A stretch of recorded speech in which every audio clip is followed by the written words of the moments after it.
30 seconds. That is how long it took for everything the Middle East's security architecture was built on to start falling apart. Not months of diplomatic collapse, not years of slow military decline. 30 seconds. The moment the first Iranian ballistic missile crossed into Israeli airspace, and the systems designed to stop it started missing. If you are watching this right now, you already know something happened. But I want to make you a promise before we go a single second further into this analysis. What you are about to hear is not what you will find on CNN, not what you will find on the BBC, not what you will find in any government press release coming out of Washington or Tel Aviv. What you are going to hear is the actual mechanics of what happened that night. The real numbers, the real failures, the real decisions made in real time by real people who understood exactly what those decisions meant. And I promise you, by the time this is finished, you will understand something that most people watching the news cycle right now do not. You will understand why this specific night, this specific exchange, changes the rules of the entire game going forward. So let me start with the moment itself, because the moment is everything. Somewhere in the early hours, 300 separate objects entered Israeli airspace simultaneously. Not one after another, not in clusters, 300 in a coordinated layered sequence strike package that had been engineered, rehearsed, and refined over years of preparation. And the system that was supposed to stop them, the system that costs billions of dollars, the system that has been held up to the entire world as the gold standard of missile defense, the system that American taxpayers have partially funded and that Israeli engineers have spent decades perfecting, that system stopped fewer than 200 of them. 100 missiles and drones hit their targets. 100. And the targets they hit were not chosen randomly. They were chosen with the kind of cold, surgical precision that tells you everything you need to know about how long this moment was being planned. I need you to hold that number in your mind for a moment. 100 successful impacts out of 300 inbound threats. That is a 33% penetration rate against the most sophisticated layered air defense system on the planet. Defense planners, military strategists, intelligence analysts in Washington, London, Paris, Tel Aviv, they will be running that number through every model they have for years. Because that number breaks something. It breaks the foundational assumption that has underpinned Western military thinking about missile defense since the Gulf War. The assumption that a modern, well-funded, well-integrated layered defense system will stop enough incoming threats to render mass missile attacks strategically ineffective. Tonight proved that assumption wrong in the most public and irreversible way possible. Now I want to take you somewhere specific. I want to take you to Nevatim Air Base in the Negev Desert, because if you want to understand the true strategic weight of what happened this night, you have to understand what Nevatim is.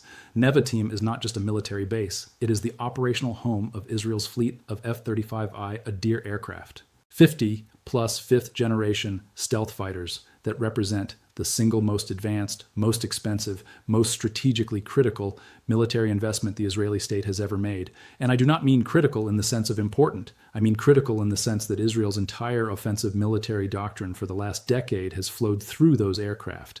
Every scenario involving a potential strike against Iranian nuclear infrastructure. Every scenario involving deep penetration of denied airspace. Every scenario requiring Israel to act independently of American air cover. All of it runs through Nevatim. Destroy Nevatim, and you do not just hit Israel's air force. You surgically remove its capacity for independent strategic action. Iran knew exactly what it was targeting. This is the first thing you have to understand about the military dimension of this story. There was nothing impulsive or symbolic about target selection this night. Everything chosen was chosen because of what its destruction or degradation would do to Israeli military capability in the weeks and months that follow. Nevatim was not chosen because it would look dramatic burning on satellite imagery. It was chosen because the targeting intelligence built up over years of patient collection had identified it as the load-bearing pillar of Israeli air power. And the columns of black smoke visible 40 kilometers away the morning after told you everything about whether the targeting worked. But let me now take you inside the architecture of the strike itself, because this is where the story gets technically extraordinary in a way that most coverage will completely miss. The attack did not begin with missiles. It began with expendable decoy UAV systems, low cost, slow moving, designed not to cause damage, but to do something far more strategically valuable. They were designed to force every Iron Dome battery, every David's Sling launcher, every Arrow interceptor system in the northern and central sectors to activate simultaneously, to burn through ready-to-fire magazines, to push the command and control computers managing intercept sequences toward their processing limits. When a fire control system is simultaneously tracking 200-plus inbound signatures and allocating interceptors against each one, the computational load approaches the design ceiling of the system. Response times extend. Prioritization algorithms start making errors. Gaps open in the coverage matrix, and here is the critical point. Those gaps are not random. They are predictable. Because Iran has been studying the behavioral signature of these systems under saturation conditions for years, the decoy swarm was not improvised. It was a key that had been cut specifically to fit the lock. Into those gaps came the second wave. Precision-guided ballistic missiles carrying warheads calibrated for hardened targets, reinforced hangar doors, fuel and munitions storage, radar nodes, communications infrastructure, and the guidance architecture on these missiles deserves your full attention because it explains directly why the interception rate was so low. The primary ballistic weapon used in the strike, the Khaibar Shekan, uses a combination of inertial navigation, terrain reference systems, and in the terminal phase, an active seeker that allows the warhead to identify and track its target independently of any external signal. This matters enormously because it means GPS jamming, which American forces attempted to deploy that night, produced zero measurable degradation in Iranian strike accuracy.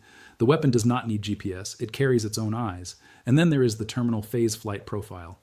The warhead does not travel a predictable arc in its final seconds, it maneuvers. Lateral and vertical course corrections at hypersonic velocity, changing approach angle in ways that defeat the lead angle prediction algorithms that defensive interceptors depend on.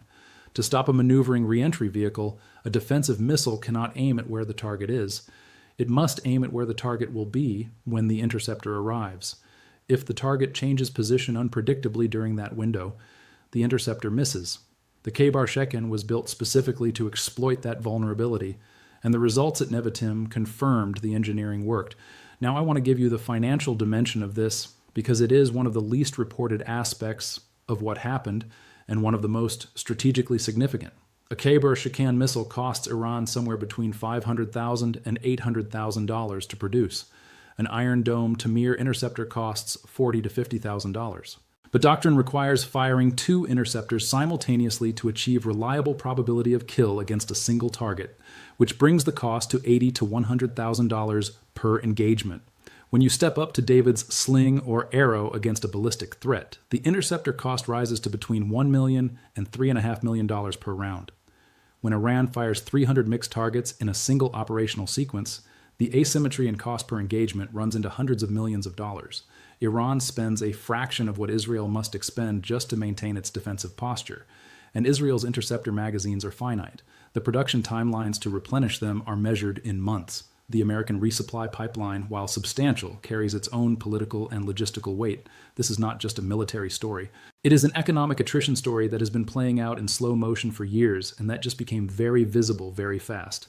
Now let us move to the moment that, in my view, is the most historically significant event of the entire night. More significant even than what happened at Nevatim, because the missiles hitting an air base, as catastrophic as that is, can be framed as a military exchange, a battle, a strike and counterstrike. What cannot be framed that way is what happened in the Gulf of Oman. Without a press conference, without an announcement, without a single official statement, the USS Abraham Lincoln Carrier Strike Group and accompanying vessels increased their distance from the Gulf of Oman. They moved at speed, and they moved in a direction that increased their separation from Iranian anti-ship missile engagement envelopes, not toward the fight, away from it. Commercial satellite imagery confirmed it. Maritime tracking services confirmed it. The ships moved. I want you to understand the weight of what that movement means in the language of American strategic communication.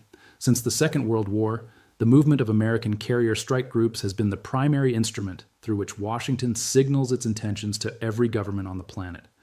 A carrier group moving toward a crisis means America is engaged, committed, present. A carrier group moving away means something else entirely. It means the calculation has changed.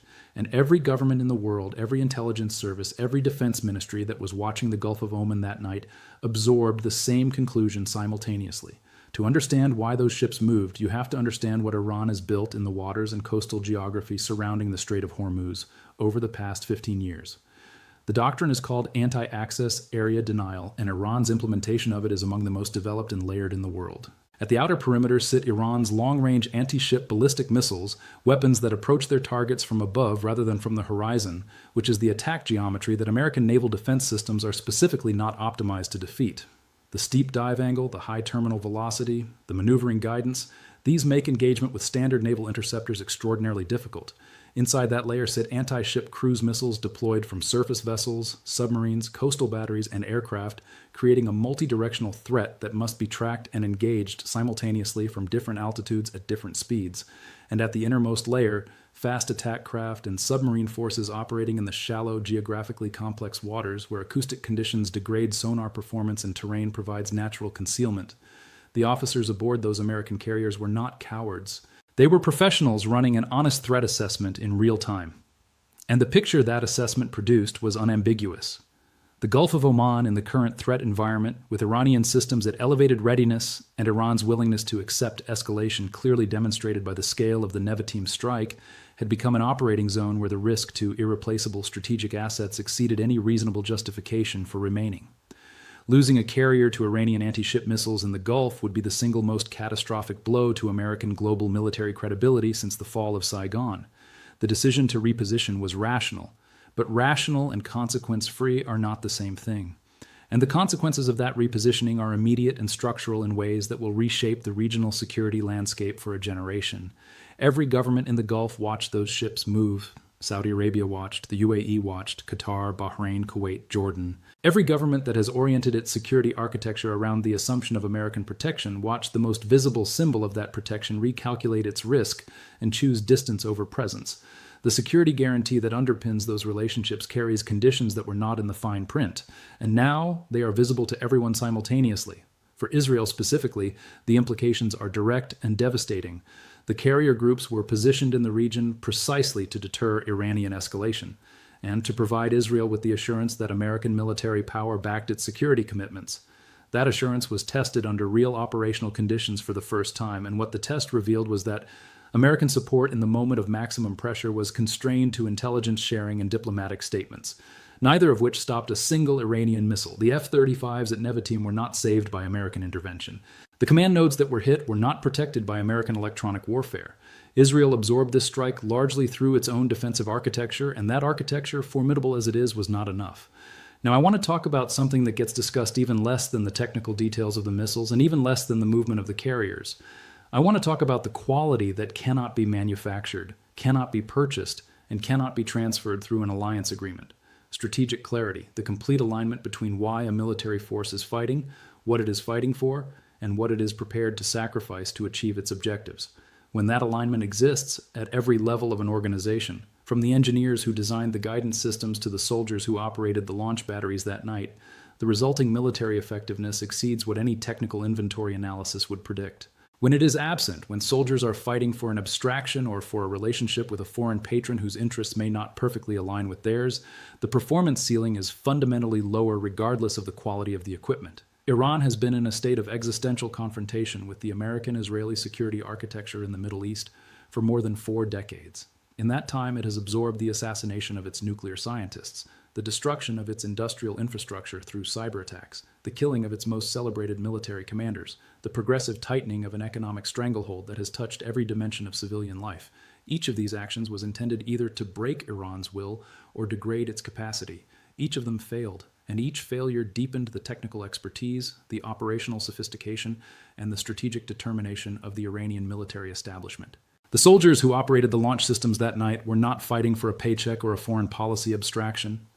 They were fighting to demonstrate that decades of external pressure, sanctions, assassinations, cyber attacks, and diplomatic humiliation had not achieved what they were designed to achieve. They were fighting to prove to themselves and to the watching world that a nation with genuine internal cohesion cannot be broken by any combination of external pressure short of outright annihilation. That motivation, that clarity of purpose, is not something you can replicate by writing a check or signing a defense treaty, and it showed in every phase of the operational execution that night. Compare that to the structural position of Israeli military power, which rests on a foundation that, while technically formidable, carries a dependency that becomes visible under sustained pressure. The F-35I exists because the United States provided it and continues to provide the software updates, the spare parts, the technical support required to keep it operational. The air defense architecture was co-developed with American partners and depends on American resupply to maintain its magazines. The intelligence infrastructure is deeply intertwined with American satellite and signals capabilities. In normal conditions, Israeli defense officials managed this dependency carefully and professionally. But the night that Nevatim burned was not normal conditions. It was a moment of maximum pressure. And in that moment, the depth of the dependency was exposed in real time. Not as a theory, not as a strategic concern to be addressed in the next budget cycle, as an operational reality visible to every intelligence service in the world simultaneously. Now step back from the tactical details and look at the structural picture that has been revealed. Because what happened over the skies of Israel that night and in the waters of the Gulf of Oman was not simply a military exchange. It was empirical confirmation of a thesis that has been building across multiple theaters for years.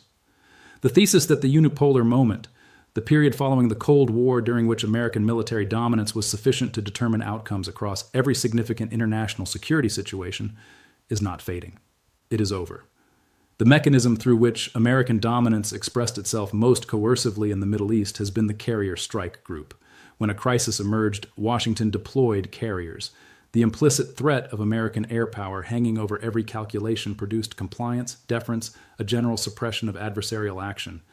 This mechanism worked because it was credible, because no regional actor possessed the capability to impose unacceptable costs on American naval forces.